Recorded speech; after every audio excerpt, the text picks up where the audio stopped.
Chapter 24. Of the judgment and punishment of the wicked.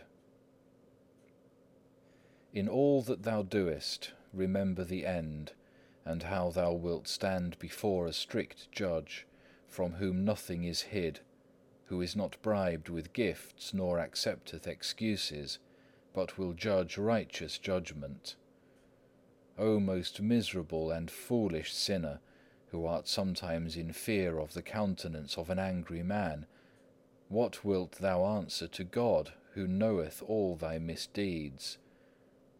Why dost thou not provide for thyself against the day of judgment, when no man shall be able to be excused or defended by means of another, but each one shall bear his burden himself alone?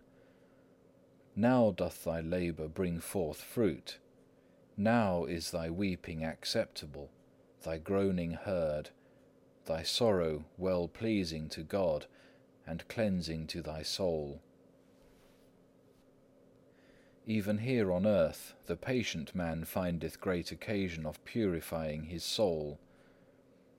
When suffering injuries, he grieveth more for the other's malice than for his own wrong. When he prayeth heartily for those that despitefully use him, and forgiveth them from his heart. When he is not slow to ask pardon from others. When he is swifter to pity than to anger. When he frequently denieth himself, and striveth altogether to subdue the flesh to the spirit.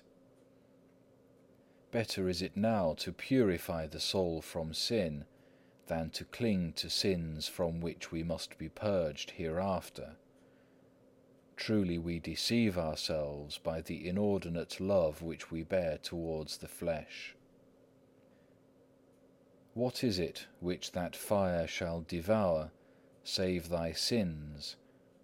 The more thou sparest thyself, and followest the flesh, the more heavy shall thy punishment be, and the more fuel art thou heaping up for the burning. For wherein a man hath sinned, therein shall he be the more heavily punished.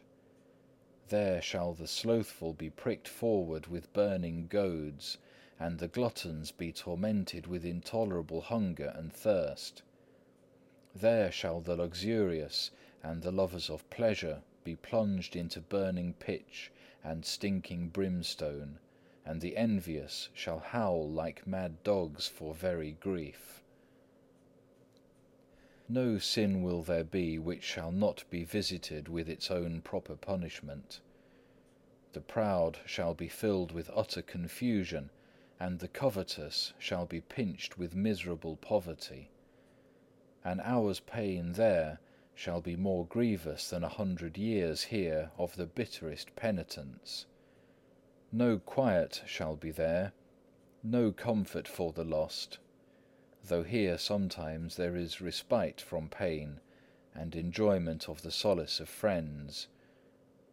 Be thou anxious now and sorrowful for thy sins, that in the day of judgment thou mayest have boldness with the blessed. For then shall the righteous man stand in great boldness before the face of such as have afflicted him, and made no account of his labours. Wisdom 5 verse 1. Then shall he stand up to judge, he who now submitteth himself in humility to the judgments of men. Then shall the poor and humble man have great confidence, while the proud is taken with fear on every side. Then shall it be seen that he was the wise man in this world who learned to be a fool and despised for Christ.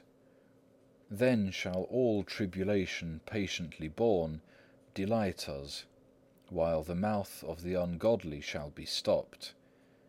Then shall every godly man rejoice, and every profane man shall mourn. Then the afflicted flesh shall more rejoice than if it had been always nourished in delights. Then the humble garment shall put on beauty, and the precious robe shall hide itself as vile. Then the little poor cottage shall be more commended than the gilded palace. Then enduring patience shall have more might than all the power of the world. Then simple obedience shall be more highly exalted than all worldly wisdom. Then a pure and good conscience shall more rejoice than learned philosophy. Then contempt of riches shall have more weight than all the treasure of the children of this world.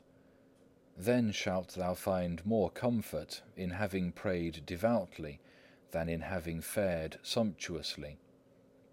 Then thou wilt rather rejoice in having kept silence than in having made long speech. Then holy deeds shall be far stronger than many fine words.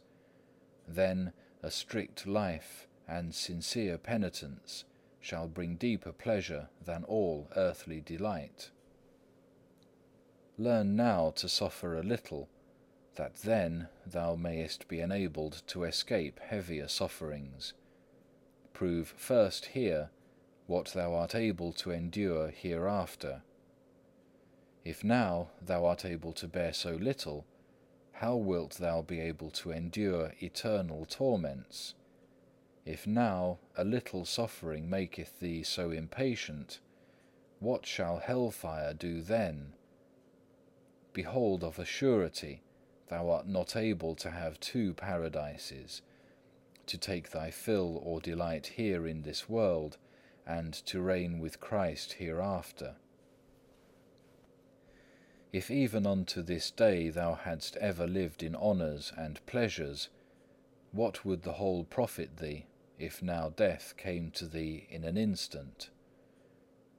All, therefore, is vanity, save to love God and to serve Him only. For he who loveth God with all his heart feareth not death, nor punishment, nor judgment, nor hell, because perfect love giveth sure access to God.